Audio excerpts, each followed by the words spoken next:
Class 6-এ পড়ি। আমি এই ত্রিভুজের প্রজেক্টটা বানিয়েছি।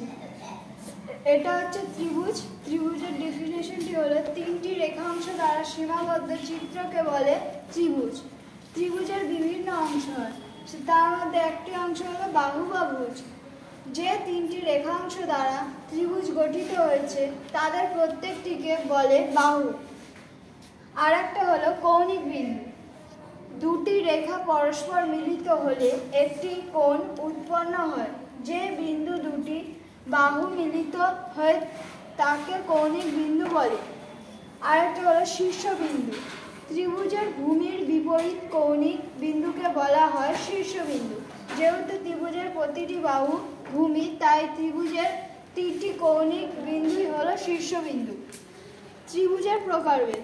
ত্রিভুজ দু রকমের হয়, বাহুভেদ, কোণভেদ। বাহুভেদের আবার তিনটে ভাগ: সমবাহু ত্রিভুজ, সমদ্বিবাহু ত্রিভুজ, বিষমবাহু ত্রিভুজ।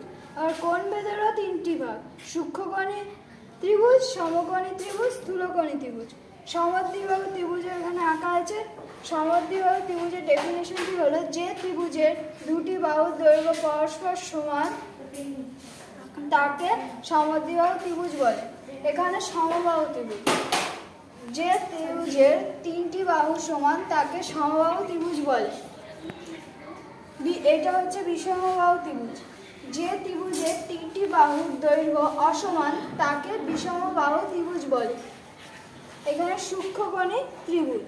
সূক্ষ্মকোণী ত্রিভুজ যে ত্রিভুজের প্রতিটি কোণের মান 90 ডিগ্রির কম অর্থাৎ সূক্ষ্মকোণী ত্রিভুজ বলে। এখানে সমকোণী ত্রিভুজ। সমকোণী ত্রিভুজ যে ত্রিভুজের একটি কোণ সমকোণ তাকে সমকোণী ত্রিভুজ বলে। স্থূলকোণী ত্রিভুজ। স্থূলকোণী ত্রিভুজ যে ত্রিভুজের একটি কোণ স্থূলকোণ বা 90 ডিগ্রির বেশি তাকে স্থূলকোণী ত্রিভুজ বলে। নমস্কার।